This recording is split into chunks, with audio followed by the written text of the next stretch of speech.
Hola, hola queridos amigos, esto es Médicos en Acción, estoy con el doctor Nicolai Pablo Patiño, él es urólogo y empezaremos conversando de que el riñón nunca duele, salvo que tengas una enfermedad no tan común que es la pielonefritis, porque se hincha y se distienda la cápsula de Gleason, así se llama la cápsula que envuelve el riñón, pero eso gracias a Dios es una enfermedad muy poco frecuente.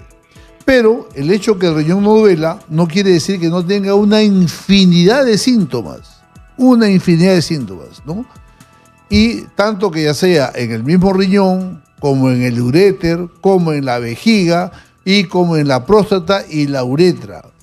Todo ese conducto y estos órganos generan una serie de síntomas que corresponden al estudio urológico y entonces, siendo el doctor Nicolai Pablo Patiño, vamos a hacer un paseo por todos los síntomas que te indican que tú tienes una patología, una enfermedad, una alteración del árbol urológico que está conformado por riñón, uréteres, vejiga, uretra, próstata y hasta testículos. Vamos entonces a conversar con el doctor Nicolai Pablo para que nos haga un paseo por todo el árbol urológico y la sintomatología que día a día él ve en su consultorio. Mi querido Nicolai, bienvenido a Exitosa. ¿Qué tal, doctor? Buenas noches. Gracias por la invitación.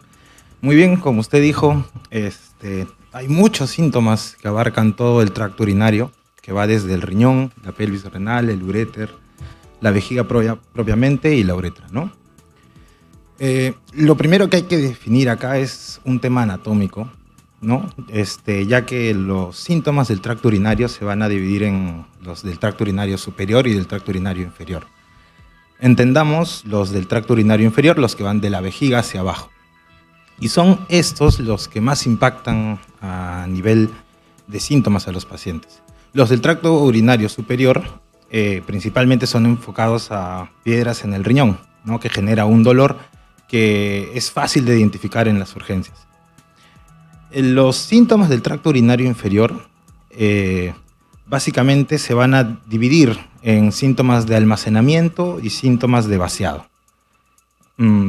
Y también hay un pequeño grupo que son los síntomas postmiccionales, ¿no? Pero estos, ¿cuáles son? En almacenamiento estamos hablando de síntomas como la urgencia para miccionar, la frecuencia para miccionar, el hecho que se levanten en las noches para orinar y llegando también a la incontinencia.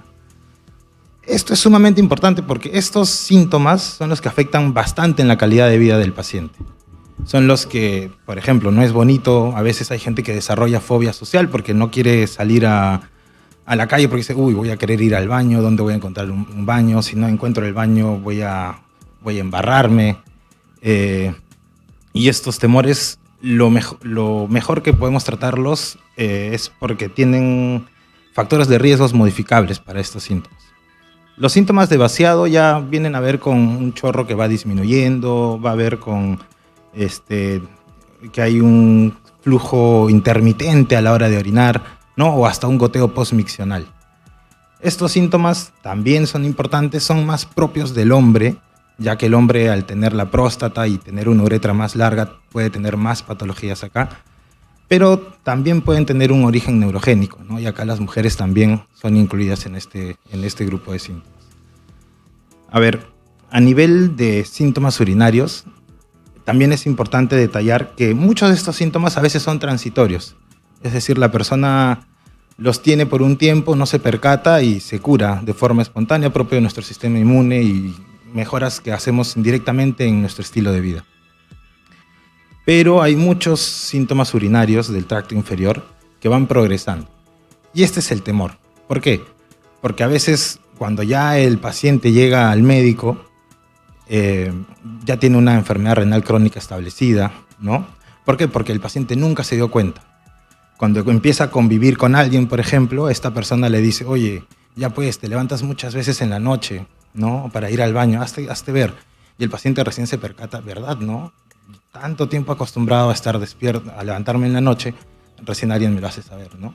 O a veces a los pacientes adultos le preguntas, ¿cómo está tu chorro? No, muy bien. Y la esposa te dice, no, doctor, cuando yo recién estaba contigo, cuando teníamos 30, 40 años, tú ibas en la noche a orinar y yo te escuchaba, tenías un buen chorro, ahora en la noche vas a orinar y no se te escucha nada.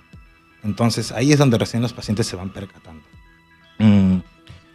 Y también se ha visto que hay una relación entre estos síntomas urinarios bajos cuando son severos, que se han visto muy relacionados a eventos cardíacos en los pacientes. Hay justamente una imagen que creo que está proyectándose en la pantalla que habla de todas las causas que pueden haber de los síntomas urinarios del tracto inferior, ¿no? Por lo general solemos relacionar que en una mujer esto va con una infección urinaria y que en un hombre es un problema básicamente de la próstata. Pero acá vemos que hay más o menos, si no me equivoco, 12 causas de por qué los pacientes pueden tener estos síntomas urinarios bajos, ¿no? Y vamos a hablar un poquito de cada uno y la importancia del diagnóstico oportuno. Podemos ver ahí que se habla del cáncer de vejiga, ¿no? Obviamente el cáncer de vejiga es una patología muy, muy peligrosa, ¿no?, para la persona, y el problema principal que nos va a generar a veces cuando nosotros nos percatamos son sangrado a la hora de orinar.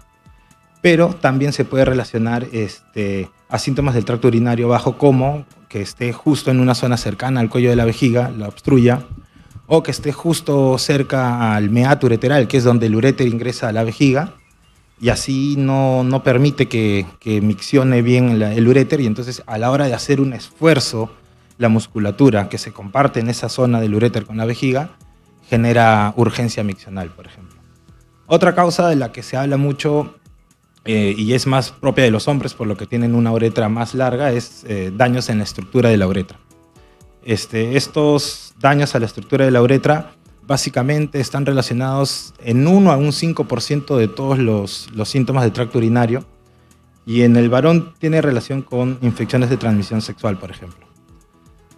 También otro problema es a nivel por la edad, ¿no? En las mujeres algunas llegan a tener una estrechez de la uretra propio de la degeneración de los tejidos.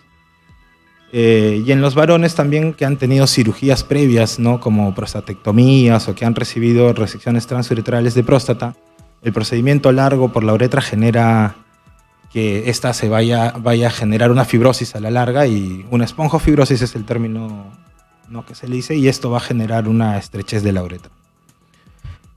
Otra causa importante, muy común que vemos en los consultorios ya más enfocado también a los varones, son los problemas de la próstata, que eso es todo un capítulo aparte, ¿no? La próstata nos da una función, si bien principal es a nivel reproductiva, pero también a nivel de la continencia urinaria juega un papel importante, ¿no? Cuando crece, invade la vejiga, no permite que haya una buena micción, y a veces el paciente termina con incontinencia por rebosamiento, ¿no? Ya que la vejiga no termina de vaciar todo por completo. Otras causas que tenemos a nivel infeccioso, inflamatorio, son las de las mujeres, como la infección del tracto urinario. Sí, además hay otros síntomas y signos que se presentan y que, si bien no corresponden a un daño per se del aparato urológico, ¿no? Se manifiesta, por ejemplo, como ya lo dijo el doctor, una insuficiencia cardíaca, por ejemplo, una alteración de la hormona antidiurética, por ejemplo, la diabetes, ¿no? Todos son síntomas, o por ejemplo, las enfermedades del glomérulo, que a veces causan mucha orina espumosa. O sea, en realidad, la sintomatología del aparato urológico es muy rica, es muy variada en cuanto a dolor, el tipo de orina, frecuencia de orina, retención urinaria, sangrados, proteinurias, es infinita. Y por eso, cuando haya cualquiera de estas molestias, lo mejor es ir a buscar a un especialista en la materia, como es el caso del doctor Nicolai Pablo Patiño, que es urólogo de la clínica Detecta. ¿Qué más, Nicolai? Has mencionado un tema importante, que es el examen de orina, ¿no? Como habrás visto, son varias patologías, no solamente las estructurales que ya mencioné, sino hay problemas propios de la vejiga.